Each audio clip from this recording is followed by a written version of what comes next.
Hey everyone. It's been a few days since we've talked to you last, but thank you for hopping on tonight and joining us for now our first virtual Coaches and Coxswains meeting. So again, thank you so much for being so flexible in turning these regatta moments into virtual Zoom calls now. But we really appreciate you being on tonight. So just to go over a quick agenda, we're going to start off and do a little introduction from USRowing and talk about the venue schedule and practice schedule and what to expect from registration. Then we're going to go to our chief referee and deputy and talk about a referee welcome, regatta time, traffic patterns, the rules of rowing on the water, racing, finish, and unsportsmanlike conduct. Then we'll finish up the night by going over safety, both on and off the venue, and then taking any questions that you all might have. If you do have any questions, go ahead and put them in the Q&A, not the chat. So we're going to stick to the Q&A tonight.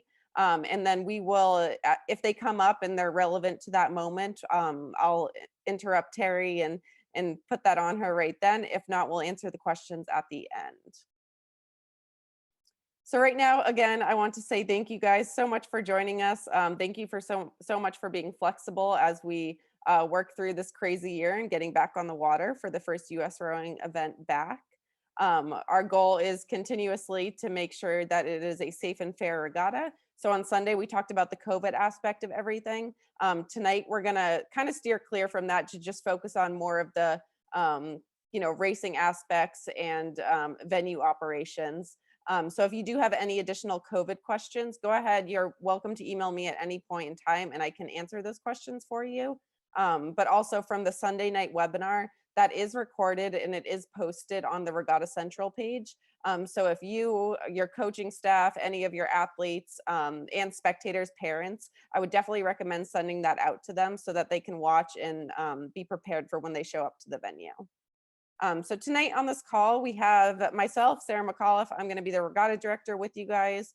I'm actually flying to Oklahoma tomorrow night, so I will be there very, very soon, and I'm very excited about it. We have Susan Smith on as well. And then from OKC, we have Megan Duffy back on. And along with our chief and deputy referees, we have Terry Friel-Portel and Rebecca Thompson. So to go over kind of the schedule, all of these details are in that confirmation packet that I sent out to you all a couple hours ago. And I want to preface all this by saying that while we'll highlight many, many details tonight that are in that packet in both the confirmation and the entry packet, please do go and read, as everything in those packets is very important and are definitely needed to know by everybody on the team and coaching staff. So just to highlight what we talked about on Sunday, the best kind of plan to go about when you're arriving is definitely reach out to Megan, and the email will be at the end of this slide. But reach out to Megan and give her an update of kind of when your trailer's arriving, what your tent situation looks like, when your tent is going to be arriving in that team tent area, so we can plan, how big the tent area needs to be for you and all of those details. Then on top of that, the USRowing registration tent, which is where I'll be, it'll be, you guys saw the map on Sunday. It's the little green box at the front of the course, and that's where everybody will check in. That is also where the COVID officer will be picking up wristbands. They'll be picking up bow numbers, or a coach will be picking up the bow numbers, whatever you prefer. And then that's where everybody will enter in the venue and they will get their temperature checked each day. So I'll be there Thursday from 2 to 5. Friday from 8 till 5, and then Saturday and Sunday from 7 a.m. Or if the schedule changes a little bit, significantly before racing until, of course, the end of racing. Practice on the course. So practice will be available from noon till 5 this Friday. Docks will be shut down at 4:30. And there will be marshals on the course to assist that traffic pattern out there. But 12 to 5, you'll be able to practice on that course. In regards to heat sheets and schedule, so right now there is a mock schedule or draft schedule posted on Regatta Central. Those times are rough and they will continue to be adjusted a little bit. We are aware that looking like there's some heavy wind coming for us on Sunday, so we will accommodate that as needed. And make adjustments and just be flexible as we get a little bit closer to the event. The council, I know they're working on rankings right now. So once we get those, Here Now is implementing those, and the heat sheets and lane assign, or yeah, the heat sheets will be up on Wednesday evening. So you can look for that. I'll link that on Regatta Central, and it will be directly to Here Now. So that is enough of me talking. I'm going to go ahead and pass it to our chief referee, Terry. Hi, everybody. Thanks for joining us on the call for the virtual CNC. I want to introduce the Deputy Chief, Rebecca Thompson. She is an Oklahoma City local, and we will be working together to make sure our team of referees does everything they can to make sure that you guys have the best racing opportunity you can, and that you are safe and you have fair races. The first thing I want to let you know is that the referee jury is not going to be monitoring your COVID masks and telling you to, you know, walking around trying to make sure that you're all wearing your masks. You ought to be doing that already. But if we do see somebody with it below the nose, we may, you know, nicely ask you to lift it above your nose. But those things should get diverted to Sarah, and if there are questions or issues, they'll go to Sarah. In terms of Regatta Time, I use the time on my iPhone. I think most of the referees do. We also have time.gov, which is tied to the governmental time. So if you're ever in question or you're setting your watch or something, use time.gov to go set the time. Coxswains should always assume that your race is on time. You may see boats going down from a previous race that's running late, and we will always try to catch up if we fall behind. We will not run races faster unless that's agreed through the proper channels and the decision is made to get crews off the water or something like that. But essentially, all coxswains should assume your race is on time and be prepared as if your race is on time. If we are behind, there are referees in the marshal area that can alert you, you know, we're running 5 minutes behind or something like that, so you can keep your crews warm and not have them sitting for a long time.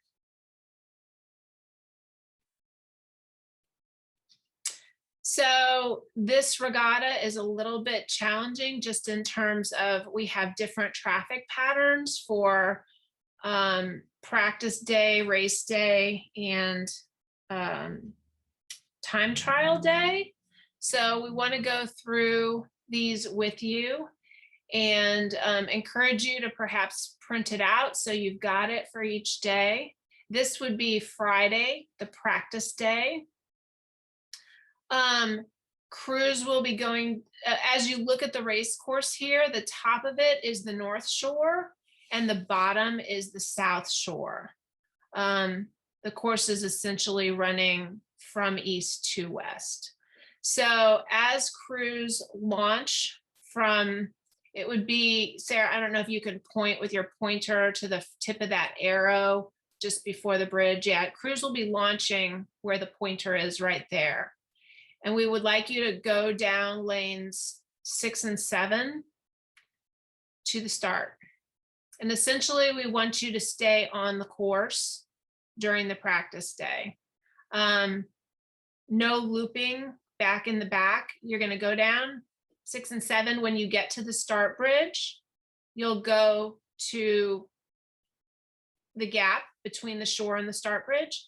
You'll circle around and come to the South Shore, the gap between the shore and the South Bridge, and enter into, I guess, lanes 1 and 2 to come back toward the finish line. Is that right? Lanes 1 and 2 on practice day?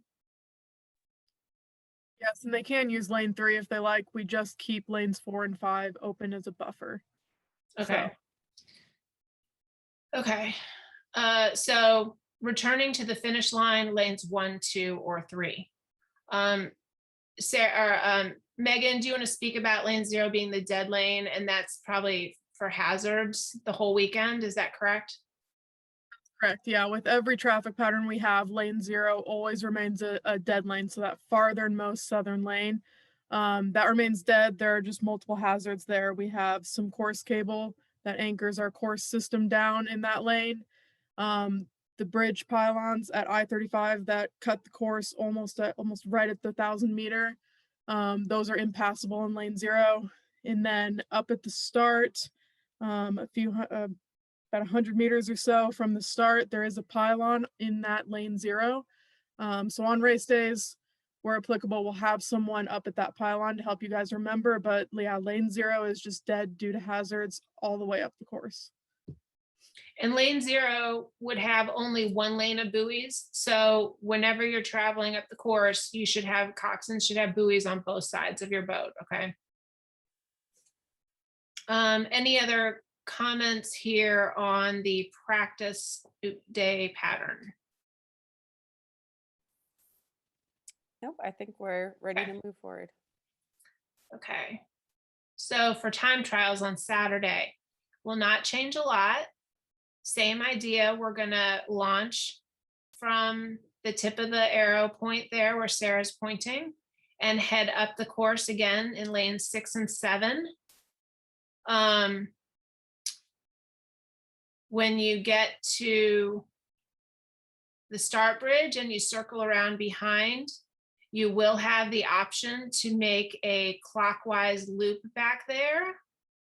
Doesn't show it, but if you get up there ahead of time, because I know it's race day, you're going to need a little more warm up. If you need to do a clockwise loop, that's a decent sized area, but you're going to have to keep your eye out for other boats. There will be a referee in there helping get people into order. And so you can clockwise, and then as your race is called up to be staged, you'll wait just on the other side of the bridge right there. Sarah, move your pointer just to the other side of the bridge or the start bridge. Closer to the start bridge right there. You'll be staged probably in an odd numbers and even numbers, and then sent around into lane 2. And I'll talk about this a little bit more in a second. We're sending boats at approximately 20 to 30 second intervals. So you should have plenty of time to pull around and get in lane 2. And then you'll have 100 meters to get up to speed for your time trial. Terry, there's one question here, and Megan, maybe you can answer this best, but how much room is above this start right here? Tucker, correct me if I'm wrong, about 250 or so between the bridge and the buoys. Great, thank you. Okay, so Awesome. that would be Saturday for the time trials. And then let's move to Sunday for sprint racing. So everything gets shifted on Sunday. On Sunday, we're going to be leaving from the dock and heading away from the race course. We need you to go out and circle around the big red buoy and then come under the bridge into lane 1 to head up to the start. Okay, that means if you're a big boat, when you're up in the upper area, try to stay in order of your events. Know what events are ahead of you as you're getting into that lane, because you're not going to be able to pass. We will have 6 boats racing in you should assume that there'll be 6 boats coming down on the race course as you head to the start. So there won't be any passing along the course as you try to get to the start. So please be considerate if you're in a smaller boat. If you're in a blind boat and you've got an 8 coming, don't stop and take a break a lot. And there you can see we'll be going now in a counterclockwise pattern once you get past the start bridge, counterclockwise, and then entering the course on the north shore to come into your lanes. I don't know if the marshals up there on Sunday will try to bring you in bow number order. That may be not possible, but don't be surprised if the marshals try to do that. We'll just see, depending on the centers that we get, how quickly we need to move people in, and usually moving them in by bow number is a little bit quicker than letting people randomly enter the course. Mhm. There's one question in here, Terry and Megan. Can we warm up behind the finish line before heading up to the start line in lane 1? So can we warm up here before heading up in lane 1? I'll take that one. So on this day on Sunday, we will have a marshal past that railroad bridge. On the zoom in on this map, it's difficult to see because it cuts out a little early, but on the larger one, when you download this PDF and have it for your records, you can zoom in, you'll be able to see those arrows. So we just follow that traffic pattern where you're heading west on that north shore, and when you turn, you're coming back east to find lane 1. So we will have a marshal out there so you can warm up on this day to a certain extent under that bridge, and then come back around. Careful for crews that might not be doing the extra warm up and turning around the buoy. You can add right in with them and head up lane 1. Thank you. Okay. Okay, moving to the next one. Great, thanks, Terry. Yeah. Okay. Rules of rowing. It's every coxswain and rower's responsibility to know and understand the rules of rowing.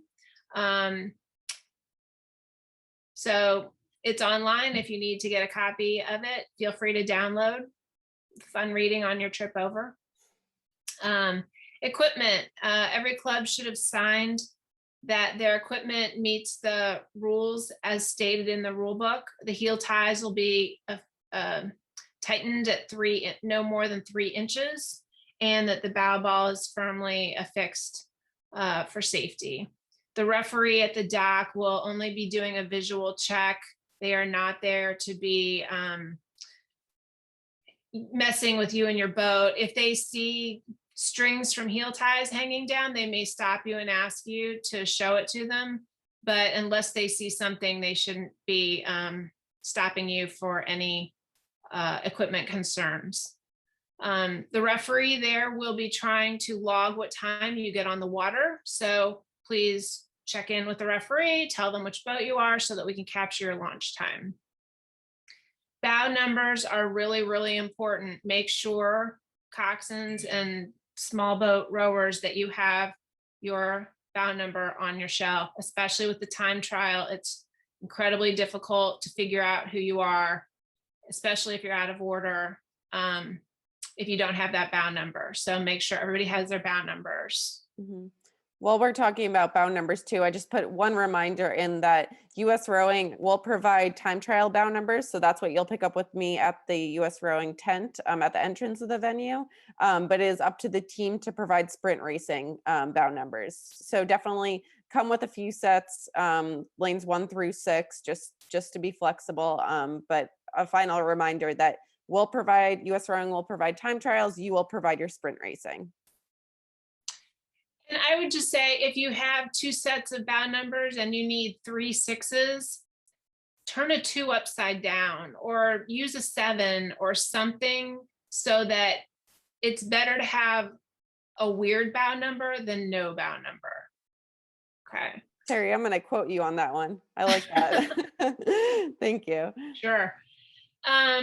And the last item on that slide was broken equipment. We will be using the 100-meter rule. I believe on this course it is marked. Is that true, Megan? 100 meters is marked. 100 meters breakage is marked. Yeah, it'll be red buoys.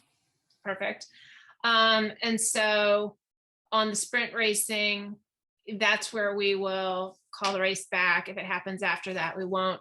On the time trial, if something happens, please just pull off the course and wave, and the nearest referee will come help you, and we will figure out the situation. There's not a lot we can do.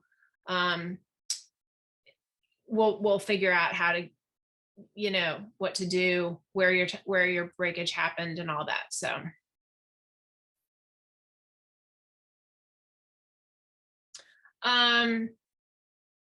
Just good Communication, if a referee gives you an instruction, coxswains, please acknowledge with a hand so we know that you heard us. Sometimes we ask you to do something and we understand it may take you a few moments to finish what you're doing, start whatever we've asked you to do. So if you can just let us know that you heard us, it's very helpful in terms of communication so that we don't keep repeating the same thing to you because we think you're ignoring us or you haven't heard us.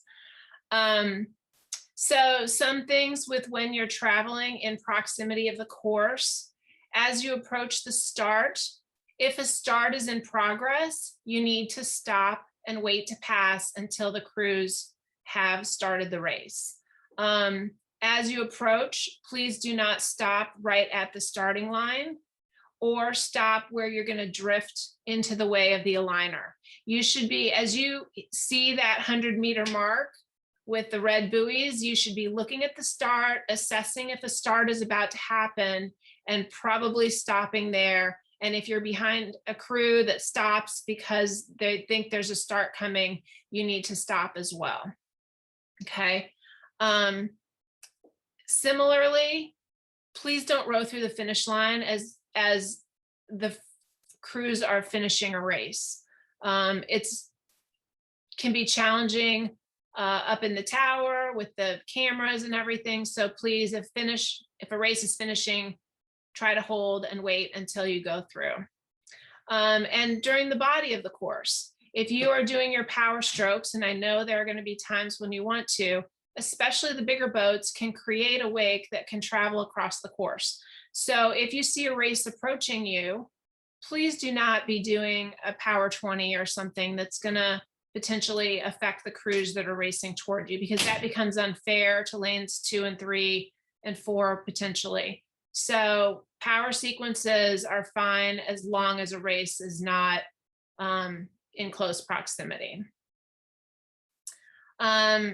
The warm-ups, just know the traffic pattern each day because it's different. We'll try to help you out, but you should know it when you leave. And if you need to print a copy, please print a copy.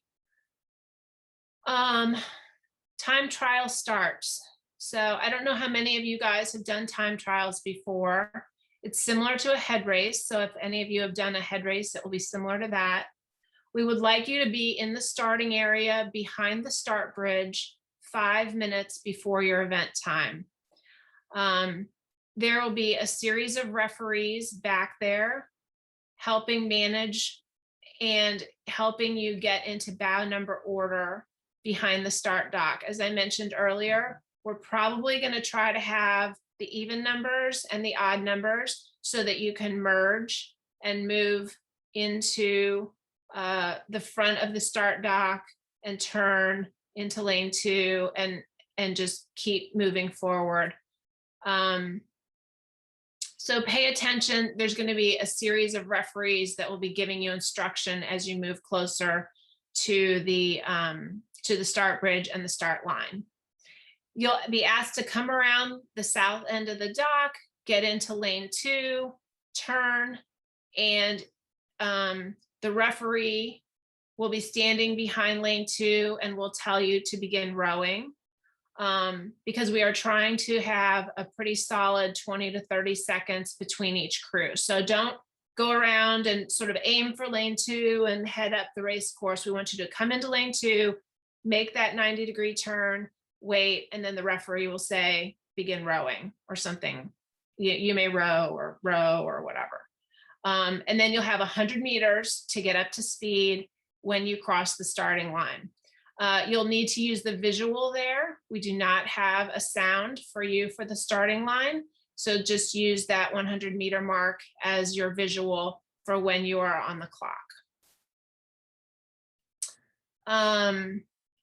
While you're racing the time trial, there will be referees stationed along the course, just sitting and watching for safety and issues. If you have an issue, please pull off the course and let them know. If a crew is being overtaken, the crew that is being overtaken must yield need to add this onto the slide. So maybe before we publish it, we can add this in there. But the crew being overtaken must yield to the overtaking crew. I believe that means they would move to lane 3. Is that correct? Okay. So a crew being overtaken must yield into lane 3. And just like a sprint race, if you have some objection at the end of the race, please speak with a finish marshal or finish referee who will be down at the finish line. Okay, any questions or thoughts on this, on the time trial racing? Nope. There was one question, I believe I missed it earlier.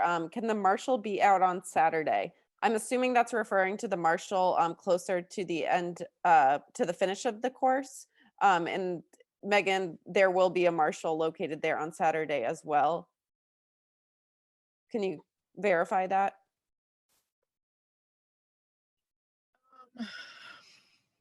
Not as of for right now, just because the nature of how they're launching from Chesapeake, they lead straight into the course. So if it's more of a cool down warm up they want, we can look into it and let people know. Got it. Okay, great. Thank you. Yes, noted. Thank you for that comment. All right, Terry, that's it for questions Okay. right now, so you can continue on. Okay, so let's go on to sprint starts.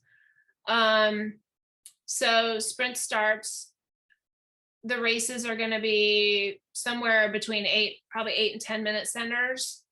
So you should be in the start area on deck when the previous race leaves. I would absolutely, again, recommend being in the start area no later than 8 minutes before your previous race. You should be up there when the previous race is leaving. So maybe that means more like 10 to 12 minutes before your race. And if there's time when you get into your lane, you will be allowed to warm up in your lane. When you come around the start dock and go into your lane, please go in directly and turn so that you are facing down the course and you can back into your stake boat. Try not to have to back a really long way, especially if the wind kicks up. Backing down can become really problematic. So you want to probably try to be close to the start dock and do your spin and lock on there. The starter will announce at 5, 4, 3, and 2 minutes. It's your responsibility to be locked on 2 minutes prior to your race. And if you're not locked on, the starter may give you a warning. Once all the crews are locked on, the start can begin at any point as soon as the aligner has alignment. So if all the crews are locked on at 2 minutes to go, I will instruct the starters to go ahead and try to wait the full 2 minutes. If it's taking a long time and crews aren't getting locked on and we can't get the point and the alignment doesn't happen until 1:45 into that 2 minutes, then the race will start right away. You won't have that time. So you won't have extra time. So just keep your crews ready and just know that the start can be at any point, but we will try to wait to have the race on time. Hands are not recognized at the start. However, if you feel you have a bad point and you are not in a position to start, you can raise your hand. Just know that the starter does not have to hold the race because you think you maybe don't have a good point. If the starter believes you have a good point, the starter can go ahead and start the race. The normal pulled start is our preference, and that is what we will try to use as long as conditions cooperate with us. That happens by the crews being pulled in a steady cadence, along with attention and raising the red flag also in that cadence. Then there is a variable pause, followed by simultaneously the word go and the movement of the flag. And that is when you go when you see the movement of the flag. If a start is interrupted, if crews lose their point, the starter may get to the end of the polling and say, as you were, and slowly lower the flag at whatever point in the start sequence they feel that it's not safe to start the race. Assuming that the starter starts the race, go, red flag. If you aren't ready and you had a bad point, don't row. You will get a warning. You very well may get a warning if the starter doesn't agree with you, but if the starter agrees with you, then you will not get a warning. We all want safe starts, and it's possible that the starter may not see something. And if your point is off and you are in danger of colliding with another crew, it's better to just not row. And we'll pull everybody back quickly and restart the race. If you leave the start, you accept the start. So basically, once you're out of the breakage zone and you're into the regular buoys of the race, when you get to the end, if you have an objection about the start, you've given up that right. If you leave the start, you've accepted the start. As we talked about, the breakage zone is marked with red buoys. It's 100 meters. And then the alternate start. If for some reason, say the wind kicks up and we're not able to hold crews on point through the polling of the named start, we can use a quick start. The quick start is done by the starter will say, this will be a quick start, attention, go. So there will be the announcement of the quick start, and then the word quick start, and then attention, go. Okay, any questions on sprint starts? There's nothing in the chat right now. Thank you. Okay, terrific. Sprint racing, we will have referees following the race. If they need to communicate with the crew, they will raise the white flag to give directional information. They should state the name of the crew, and then point the flag in the direction of which they would like you to move. If they raise the white flag and just hold it directly above their heads straight up, that is the call for keep apart, which means both crews need to move apart. So straight up is keep apart. As you get through the course, when you get to the finish line, you will hear a horn. There will be a flag. The flag will be up in the tower. So if you're looking for it at ground level, that's not where it'll be. It'll be up in the tower. If you have an objection, if there was a question of safety or fairness or possible interference or something that you do not think was right about the race, an objection must be initiated on the water. When you get through the finish line, raise your hand. The referee will come over and speak with you. The referee will ask you, is everybody okay? What else is, and you say, no, I have an objection, I have a concern. The referee is going to want to know what happened, where it happened, what impact it had on your crew, and what resolution are you seeking? And the referee will talk to you about what they saw, and you can have a conversation with them. And at the conclusion of that conversation, the referee is going to want to know if you want to move forward with a protest. Okay, so we just need to be really clear, because it may be that the referee explains something to you and you say, okay, cool, and you say, I don't want to do the protest, and that's fine. If you do want to move forward with a protest, the referee needs to know so they can communicate that to the finish line. We have a form we can provide at the docks, because the referee who's there will have the protest form. The protest will be due within 1 hour with the form completed and $50. I ask that you return it to the referee at the docks, because you guys won't have access to the finish line tower, and the chief referee may be floating around. So the one person we know will be there will be the referee at the dock. So you can bring back the objection to the referee at the dock, but the referee at the dock will let me know if there is an objection, so I can come try and find you as well.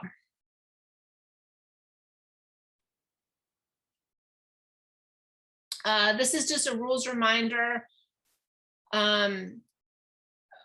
Much more important to me when we have video and filming and drones and things like that. But in general, I do want you to know that profanities in general are not considered sportsmanlike conduct. I do know that they often can be used in a motivational means for your crew. However, can't ever be directed at anybody else. And referees do listen for things like that. And so I just want to let you know that that is also a penalizable action. Awesome. Thank you, Terry. So now to go into a little bit about the on-water and off-water evacuation plan. So if weather comes up, if lightning, whatever it may be, really heavy winds comes up, all crews should follow down the course as instructed by the officials, and they will come into the launch and recovery dock if there is time and if there is not a big buildup. So the number one goal is to get everybody off the water via the same outlet of which they came in. If it starts to get built up in this area, the officials will then direct you guys to either the finish line dock right here. If that is full as well, then they'll direct you to the Devon dock right here. The referees will then follow you down the course, so there will be an official following you down all the way, following the last crew, so nobody will, of course, be left out there. So number one protocol is go to the recovery dock that you planned on going to in your lane, and then the officials will direct you if they need you to move to a separate dock. Now, Megan, if you can explain, Megan's going to take it from here and explain exactly at which boathouse and which indoor area athletes and coaches and spectators can go into. Yeah, for sure. So 4 of the buildings right here that we're going to be using for this purpose, particularly for the athletes, coaches, and support staff that are going to be in the area, are labeled on here. We'll start over west, the orange one, Chesapeake Boathouse. This one likely will only have minimal crews, or if you are caught launching and you need to put your boat in slings and seek shelter immediately, you might end up in this one. But it is part of the athlete area. And with any of these structures, the main goal is to get to an interior, the most interior room that you can find. So there are a couple hallways, usually centered around bathrooms for these buildings, that you will go to for Chesapeake Boathouse. And at each of these buildings, there will be a staff member assigned. So in the event of an emergency, we will have someone who does know the venue in that building who's helping guide you to those safest areas. The next building we go down to is the finish line tower, the small triangle, orange triangle right there. That building, you're going to want to enter down at the bottom. So actually the steps right where the cursor is at, you're going to want to enter from that side of the building because there is a basement down there, and that is the shelter for that building. So if you go up to the first floor and follow the ramp on that north side, you would have to use the elevator to get down there. So just remember, you've got to enter that building from the water side. That's close to the athlete area. The Devon Boathouse is probably going to be the primary location for athletes who are at team tents or possibly in their staging areas to respond to. That building you will enter on the north side, that little blue triangle that's right next to it. There's a door right there, and you will enter there, and again, just find an interior space on the first floor. There are 2 floors there, so we want to stay on the first floor, and those are bathrooms and hallways as well there. Then we move down the line to the central boathouse, or the UCO boathouse.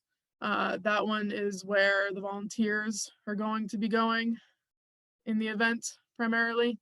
And then the triangle that's not labeled here, that has the zip line that's going across the river for it. That is called the youth pavilion. That's going to be within the spectator area. So parents who are not support staff and not in the athlete area, or anybody else who might be down watching racing, that's going to be one of the buildings that you're going to be able to go to. For that one, again, it's a big surprise, bathrooms in an interior hallway. And then not on this map, but very easy to see when you're at our venue because it's got two huge whitewater rafting courses coming through it. It will be the Whitewater Center. And that one will be a primary evacuation site for anybody seeking shelter who is in that spectator area. And again, we'll have staff right there too, but there is a side door that you can enter that building from on that side, on the west side. So. Awesome. Thanks, Megan. And I want to add too, so the first, if we have time, if it looks like weather is coming up, the first move will be if you do have a bus with you guys, to get into that bus first and keep your team safe all in one area. If, weather picks up rather quickly, then we will go to the shelters as Megan was describing there too. The other item that I want to bring up too, and it's in the confirmation packet right now, but perhaps not with all the details. But we do have a new texting system that we are going to be using. So what we want to do on Friday, you guys will all get the information of the phone number and the hashtag that you'll need to text in to be part of this event and get all the updates for this event. And we want everyone and anyone to be on that texting app. So both athletes, coaches, support staff, spectators, if you want to be on it, we definitely want everyone and anyone there. So it'll just be a phone number. It'll be sent out on Friday, and it'll also be available at the USRowing registration tent, which will be located right here. So you can just type it in, text that hashtag, and then you'll receive updates of if there's any schedule changes, if there's any weather changes, or anything of that nature. So it'll be used as kind of a scheduling update and an emergency notice app there too. The cool thing about it is you can text back. So while I'd love to have conversations with everyone, it won't be used as a communication back and forth for little things like where are the bathrooms or where are the t-shirts or anything like that. But it is more of a safety mechanism of if needed, we do see the responses on the other end there. So again, look for that on Friday. To go off of that, so more based on the medical side of things, so the EMTs and the ambulances are going to be located right in this area. So here are launch and recovery docks right here. So they'll be in between. The actual ambulance will be located right here, but they'll be in between this area. So if you do need anything, you can go either, if it's an emergency, please find a volunteer, a support staff, a referee, and they will be able to immediately call for medical over the radio. If it's something more minor, you can go to either the launch and recovery docks or in this area and find someone to help you out there. There are a few questions that I am going to get into. I think I have two here. So actually, there's a few questions about masks. So just to clarify, everybody at all times needs to wear masks while on the venue. And we recommend surgical masks, but any mask that is going over your ears and over your mouth and your nose, gaiters and bandanas are not sufficient. And we recommend definitely checking out the CDC website and looking at what exactly is approved on that end. So while on site, everybody is wearing a mask at all times.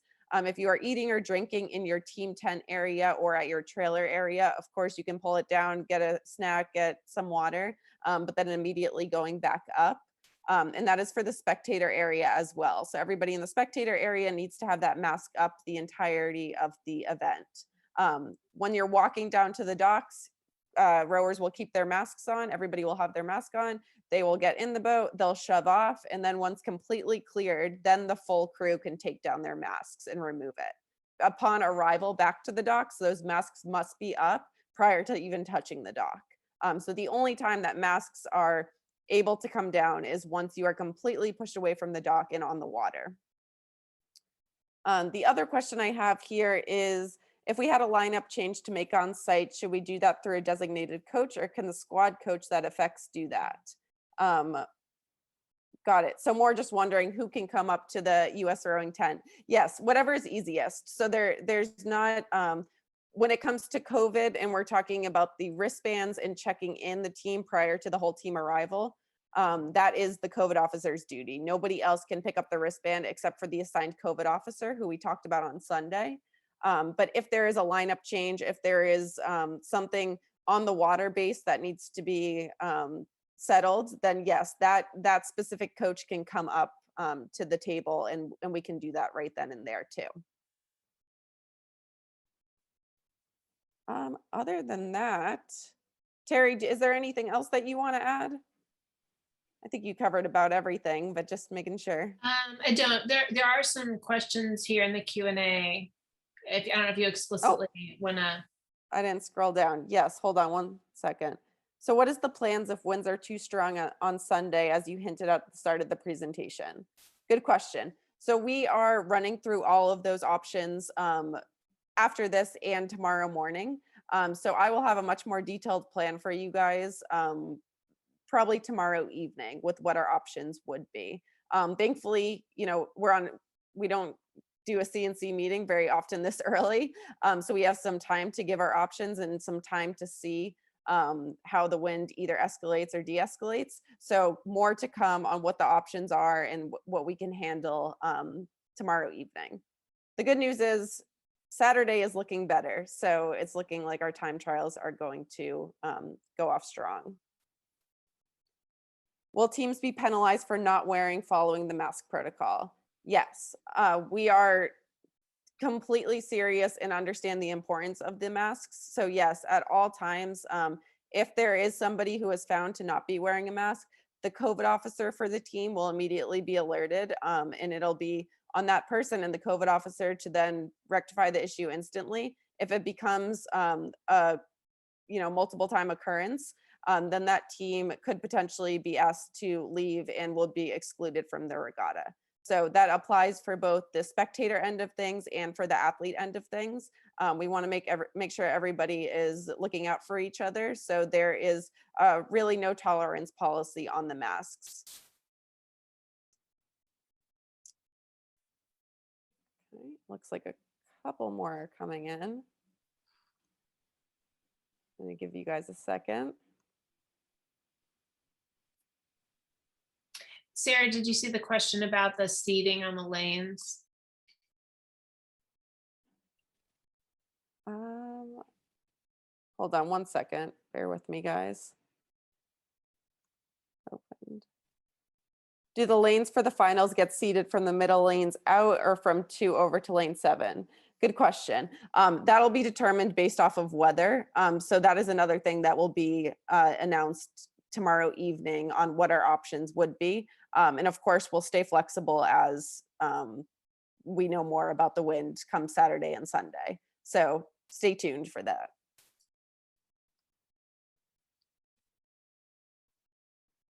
All right, if there's any other questions, go ahead and stick them in the chat right now. I think I've covered everything. I think we had a question about a bike path. Can Megan? Yeah. The path on the north side of the river where team tents and the spectator area will be is not really viable for a bike path. Typically we use the south side of the river. There is a nice paved path on that side. However, there is a lot of construction on that side of the river. So you cannot actually access the parking lot over there by car. You would have to drive to the south side, find a parking spot, and walk your bike to that path. So pretty inconvenient for this go around, but that's kind of the option. Thank you, Megan. In regards to coxswain, for wearing masks too, the same rules would apply. So the whole crew is wearing the mask prior to getting in the boat, pushing off, and then everybody can take the mask off upon rowing.